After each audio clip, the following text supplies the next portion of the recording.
Hi, everyone. I am so glad you're here. I'm really looking forward to today.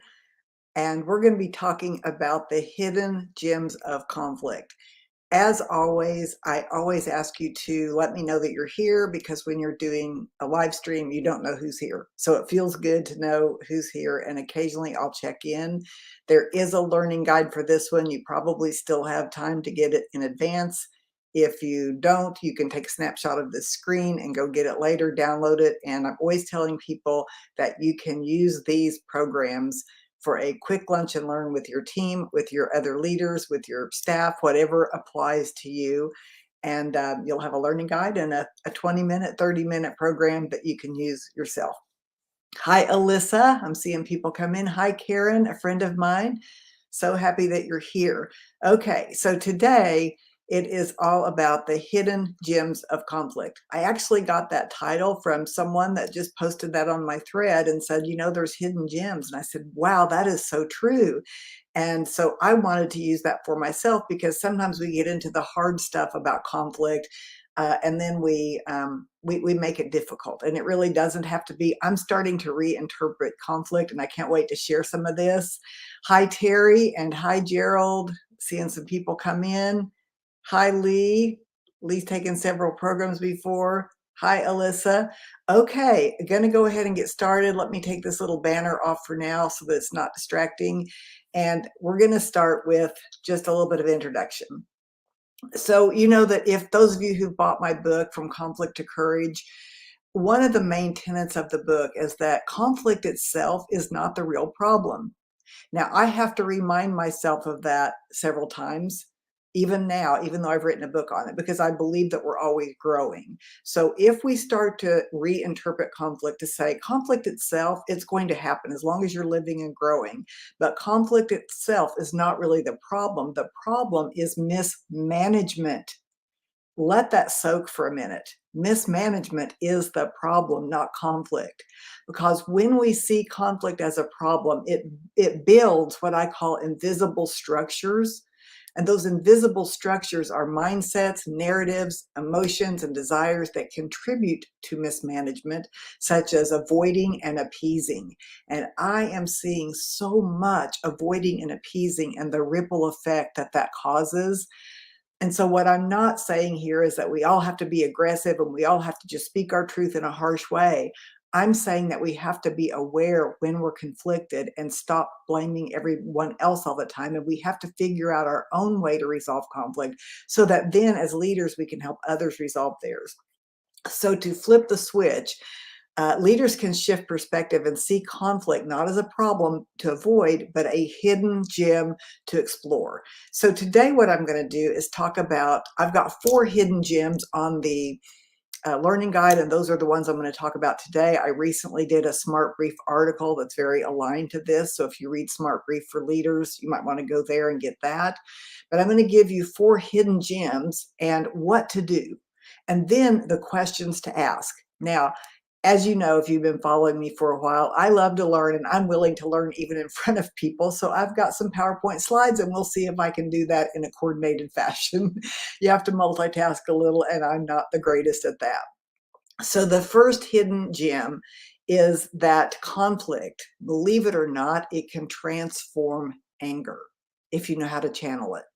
So unresolved conflict usually triggers anger, and anger inhibits the ability to think from the prefrontal cortex, the executive brain. So when we're angry, that shuts down.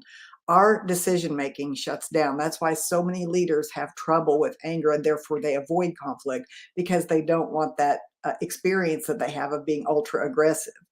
So when anger catches you off guard, it's easy to get overwhelmed or to lash out, react destructively. I know I've done that and really caught myself off guard before. And I've even got a video series on anger management. If you're a member of the LinkedIn global community, if you buy that, you can go search for that and watch that. And I give a lot of tips there, tips that I still use.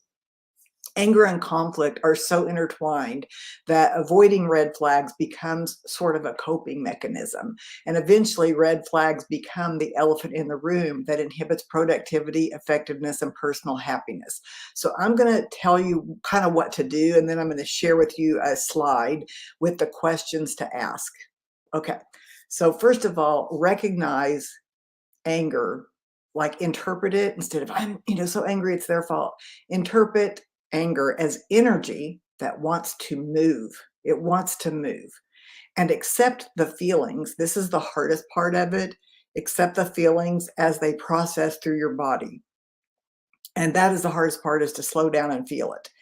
Don't act on impulse, even though that feels like that would be the right thing, to tell someone off, to shoot off a sharp email, to close the door on a relationship, because your anger makes you think that the decisions you're making now are the right way because you feel so strong. So don't suppress, don't push it down, don't act like you're not angry. Calm yourself. And then you want to make a plan. So I'm going to give you the questions to ask here. And let me get this slide. So here's the questions you can ask to transform anger. What boundaries have been crossed? I have found in my years and years of coaching and training that anger is almost always a signal that a boundary has been crossed or an expectation has not been met. So, what expectation has not been met? That's making you angry, but you're building a story around that, like they don't care or they're so selfish. So there's an expectation. That's the fact that either it wasn't explained or not understood. If you can start to reinterpret that way versus a character issue on their part, that's going to be very helpful. And then it's about understanding, what anger response do you want to change? What anger response do you want to change? Okay. So I'm going to check in real quick. I see some more comments. Hi, Carson. Yes, from St. Louis. And thank you. You're such a supporter of my work. I really, really appreciate that. Saria, I hope I'm pronouncing that right. And Rita said the title of Life captivated my attention. Such an interesting topic, and curious to learn more about the positive side and how one can grow. Yeah, I'm really still, even though I've written the book, I've probably been working on this stuff for about 3 years, and it's really changing my life. Thanks, Regina. And hi there, Latrice and Nicole from Nevada. All right, so we've talked about how conflict can transform anger. So that's the first hidden gem. Now, it doesn't happen without your intention and your actions. So, that's where the proof is in the pudding. It is about taking action. So let's talk about gem number 2. This is where it's really helped me a lot to understand the value of conflict. Instead of being afraid of it, say, okay, this is teaching me that conflict can inspire change. Unresolved conflicts always produce patterns. Unresolved conflicts, they're not resolved, they repeat. Negative patterns signal unresolved conflict, which leads to dysfunction, even if the pattern is a reoccurring thought in your head. I saw someone the other day post something and I thought, I relate to this. People that are very sensitive and pay attention to other people and their patterns, they'll have certain negative interpretations. For example, if someone doesn't follow back up with them or whatever, and they'll think, I'm always doing something wrong. Well, see, that's an unresolved conflict. You have an inner conflict because you think that you're always doing something wrong when in fact you may not. People are just busy. They're not as conscious as you. They're not as detailed. They're not as disciplined. But we can get into unresolved conflict just from the narrative in our head. So we have to understand that conflict can inspire change, not only with our decision making, but internally. So, for example, I've seen people say, like managers say, look, I've told them 1,000 times, or an employee continues to miss deadlines after coaching, after being coached. So this kind of conflict, when you've done your very best, can actually inspire a change. You may decide that this employee is not on the right seat in the bus. Or you may decide that they're not really a good fit for your organization, and you can be angry, but the truth is it's helping you to see what changes need to be made. So I'm going to share with you what to do, then I'll show the questions to ask. So what to do? Recognize patterns that cause bottlenecks. If you're always up against a bottleneck, what is the pattern? There's a conflict there. Understand this, that the behavior allowed becomes the standard. Now, what I've seen in my consulting work is the ripple effect of conflict that's unresolved. For example, let's say a manager has kind of a problem employee and they continue to give that problem employee adequate evaluations. On a scale of 1 to 5, they give them a 3 because they don't want the conflict. They don't want to coach them. They don't know how to coach them. They feel like there's going to be a back and forth conflict. So they decide, since they're moving to a different department, that the manager decides that they're going to go ahead and give a good score, because why rock the boat? Then when a new manager goes by the book and gives that same person a poor evaluation, it looks like it's the new manager that has some sort of discrimination against this person or isn't being fair, because the person that's being evaluated, all they can do is go on what the past performance said and everything was okay before, when in reality it wasn't. I've seen this many times where one manager gets another manager's mess. So you have to understand that the behavior allowed becomes a standard, and people will do what you allow. You have to recognize that dysfunctional patterns are really an inspiration for change. You just have to know the right questions to ask. So I'm going to give you that. Let's see if I can find that. Here it is.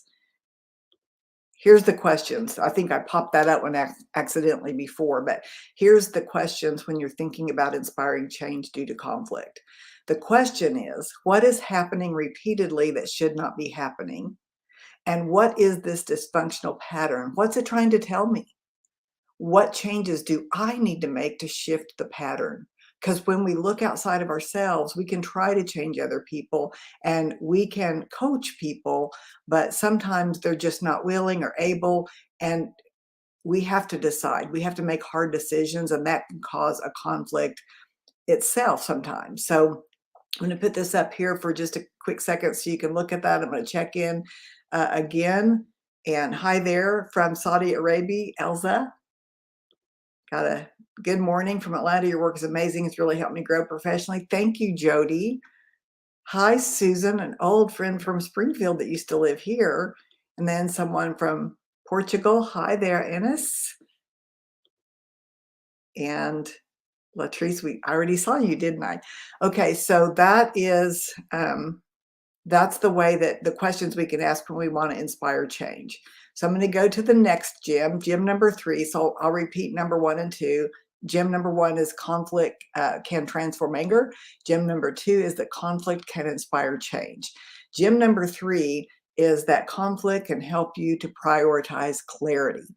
Now, for any of you that's read my first book, Stop Workplace Drama, this theme has carried through to every book, something that I pretty much live by. And it's the idea that in all drama, there's always a lack of clarity. That's the first place I always look. Even when I'm coaching someone, I don't have to be as smart as them. I'm not an engineer. I'm not a software developer. I'm not a CEO of a company. It's not my job. The person I'm coaching already has the brilliance. I'm not supposed to be them and be in their industry. What I'm supposed to do is help them see something they can't see by helping them to get clear. And so if you can understand that clarity is a key component of managing conflict, conflict can help you to prioritize and put clarity first instead of trying to problem solve when you're not clear. If you're trying to problem solve when you're not clear, you're going to throw processes and procedures and workshops and all kinds of things at the problem before you understand the problem.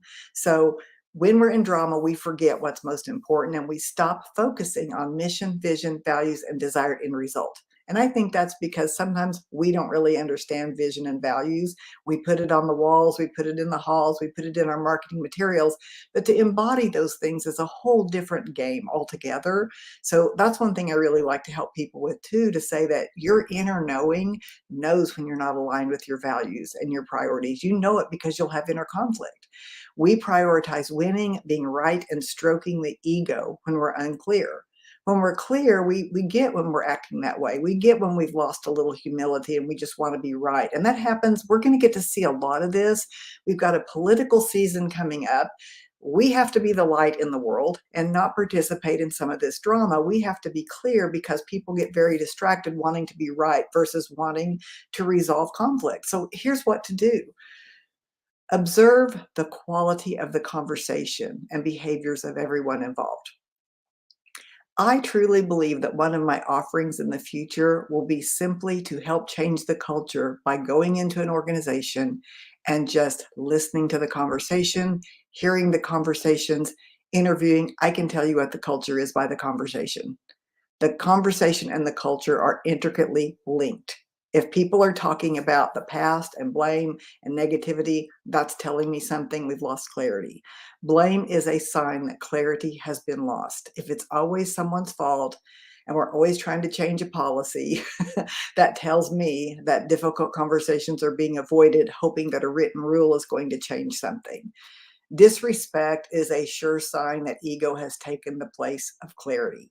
So, this name calling, this finger pointing, this belittling people, this canceling people on social media, a clear sign that clarity has been missed. So, now I'm going to talk about the questions that we can ask when we prioritize clarity. And here's the little screen. So the first one is, does this conversation support the mission, the vision, and the values? So if the mission is to help people it'll be in some way, it's going to be to help. Every business is about helping some person or group of people. The values, let's say, are going to be kindness, altruism, integrity. So all you have to really do is pick one, pick the values. Does this conversation support our values? Very often it does not. And that's a way to course correct and get clear. Where have lower priorities replaced higher priorities? In other words, the priority to just be right, or the priority to throw a workshop at something, or the priority to feel like we're doing something by making a checklist. That's not the real priority. Like, I just know that when my mom was in long-term care, I saw a checklist mentality versus helping the person sometimes. Well, we did what we're supposed to do. They turned down their medicine, so we did our job. We offered it. But the real priority is to check in 2 hours later to see if that elderly person is awake and needs medicine. Do you see what I'm saying? It's about understanding our real mission. It's not to check the list and say we did something. It's to think critically. So we often really, I don't think managers and leaders are taught to think critically in these days. We're just in such a rush. We're in such a hurry to make a profit that we're not teaching some of the skills that would actually make it better. So the last question is, how can I use clarity as a tool for course correction? How can I use clarity as a tool for course correction? Okay, I'm going to check in just once again. Hi there. Good day. Greetings from Uganda. I love that. Hi there, Omkar, another person that's very supportive of my work. I really appreciate all the shares when I do these LinkedIns, all the comments, you sharing your own wisdom. I feel that when we share our own wisdom and teach, we learn even more. So always feel free to put your comments on my thread. I love it. No point doing something with 100% efficiency that doesn't really work, right? All right, so um, hi there from Egypt. Well, we're getting a lot of people from around the world today. I love that, and so glad that this work is meaningful to people across the country. Let's look at gem number 4, conflict. This is my favorite because I'm all about personal growth as well as business growth. Gem number 4, conflict is an opportunity to grow personally. I truly don't believe you can grow as a leader unless you grow personally. I don't think you can separate those. I think you have to grow. I think a requirement to grow as a leader is to grow personally. And here's what I want to say. Reading a book or attending a workshop does not mean you'll never mismanage conflict. Conflict presents an opportunity for what I call inner growth. The inner game is about, if you've read my book, From Conflict to Courage, it's about self-awareness, reflection, emotional integrity, and a commitment to living from your highest values. Does it mean you always will? No, but you'll course correct quicker. You'll never get, this is the weird thing, because if you're driven by outward applause, if you're driven by trophies, if you're driven by plaques on the wall, and nothing wrong with those things, they can remind us of the hard work that we've done, but you will never get a certificate or an award for working on your inner game. You'll never get that. It's intrinsic. Winning the inner game is a commitment to your own development, and it's something that gives you confidence. You know when you've done it. It gives you an unshakable confidence, even if you happen to lose a job, even if things don't go your way, when you know to the depths of your soul that you are living your values, doing the best you can, willing to grow. There's nothing like that kind of truth and confidence that you cannot get in a trophy or a certificate. So here's what to do. Name the circumstance where you have the most conflict. Just name that circumstance. If you want to pop that on and let us see that, if you're brave, we can look at that. Identify one person with whom you have an ongoing conflict. And then notice, this is the hard part, notice your desire to win or be right. And pay attention to your urge to fight or freeze. You might even pay attention to your urge to talk about it incessantly with other people and then blame them so that you can at least feel better about your position. So that's some of the things we do sometimes. So I'm going to give you the questions for it to help you grow personally. Am I willing to take full responsibility for resolving conflicts? Am I willing to do that? Do I use coping mechanisms to change the other person? Where do I have knowledge but lack courage? And could I teach conflict management skills to my direct reports? The reason I have this one up here, this last one, could I teach conflict management to my direct reports? Because if you cannot, you probably don't understand it to the depth that you need to coach other people. I cannot tell you how many times I've ended up coaching someone and their director, their vice president, someone above them, their advice to them was just be nicer. Just be nicer. Well, that's a sure recipe for appeasing. It's not about being nice, especially when you have someone that's like a director, a vice president, someone that's very assertive, very aggressive, and they're frustrated. To tell them to be nicer is to say, stuff it. It's not about being nice. It's about being clear and having a pathway for change. It's just that their demeanor may need to change, but there's a reason why people are frustrated. They're frustrated because they don't have the internal resources to handle their own self-regulation. Therefore, they can't coach someone else. They're so frustrated that they cannot clearly see how to help someone else that needs help. So it's very, very important that we do our inner work first and we don't get bad coaching like just be nicer. What does that even mean? Most people are pretty nice when you get to know them. It's just that we get frustrated. So now I've got one bonus piece that's not on the learning guide. Again, I'll share with you that link where you can get the learning guide if you want to rewatch this or share it with your team. But my bonus is this. Another hidden gem is that we can use conflict consciously to get out of our comfort zone. You know that in my book, From Conflict to Courage, I'm going to show you a picture of it if you don't have it. This is it, From Conflict to Courage. It was published last year, a year ago.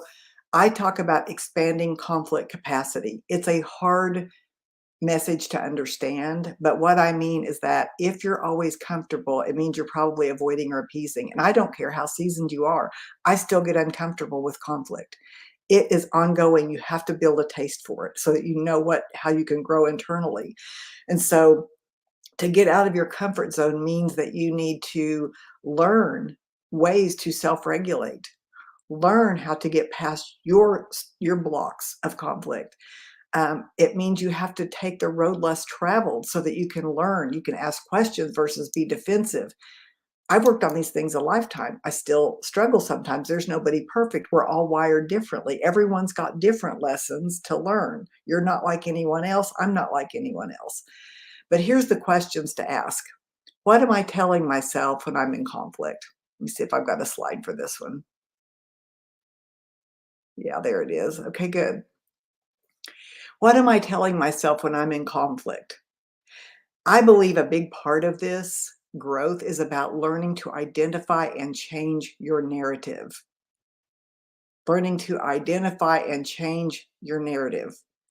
What one small step can I take to increase my capacity? What I mean by that is, like, if you're afraid of people that raise their voice, one small step might be to take a breath when they're getting loud and not respond immediately, and to say something like, I want to hear you, but this is getting intense. I want to hear you. Can we regroup? It just learning to do that one thing can help you expand yourself so that you feel safe, even with very aggressive people. Or if you can't stand to be around someone that's crying, to be able to take the breath and say, I know that this is meaningful to you and that this may hurt a little bit. So take a tissue. Let's take a 5-minute pause and we're going to continue because I know that you want to hear this because you want to improve. It's skills that you can learn to reprogram your wiring so that you can expand yourself and be a better leader. Then the next question is, how would I lead if I had the courage? If I really had courage, what would I do? If everything was fine, if I was safe, how would I have courage? So I am going to share with you where you can get the learning guide right here. There it is. You have to sign up. You'll be on my list. The good news about being on this list is that you'll get every learning guide like the last 3 in a row. So if there's ones you've missed, you can grab those too. We've decided to keep the last 3 up, so they do rotate. But anyway, you can get the learning guide at marlenechisholm.com office hours. I have a request to make. If you got value from this, if you would say something on your own thread and repost this, that's very helpful to me. It's helpful to people that need this information. We're the ones that's going to be the change. Have one more thing to read from Tabitha. I've seen leaders throw workshops at folks that don't need it instead of targeting the people who need intervention. Oh, I couldn't have said it better. Thank you for that. And you're in the field and you see it too. So I have another thing I want to share with you that I don't know whether this will happen in November or maybe in the first quarter of next year, but I'm trying to plan some exciting things to where there's some uh, leadership enrichment and coaching, where there's groups where we can divide up, and there will be a fee for it. But my plan is to make it so much more valuable than the fee. And I plan on talking about these things, but also coaching in the moment and learning from each other. I'm excited about it. I don't have all the details, and I don't even have a landing page for it yet. But if you're interested in being considered, you'll get first crack at it. Doesn't mean that you're obligated. I don't even know the price yet, but if you want to email me to get on the list, I'm building a list of people that might be interested in doing a series of leadership enrichment and group coaching. And we'll talk about conflict, we'll talk about clarity. It's going to be somewhat governed by the people who join and what they want to learn. I'm really excited about it. I hope you'll email me. Again, share this on your thread. And thank you so much for joining me today. And I will keep you posted as to the next one. Bye, everyone.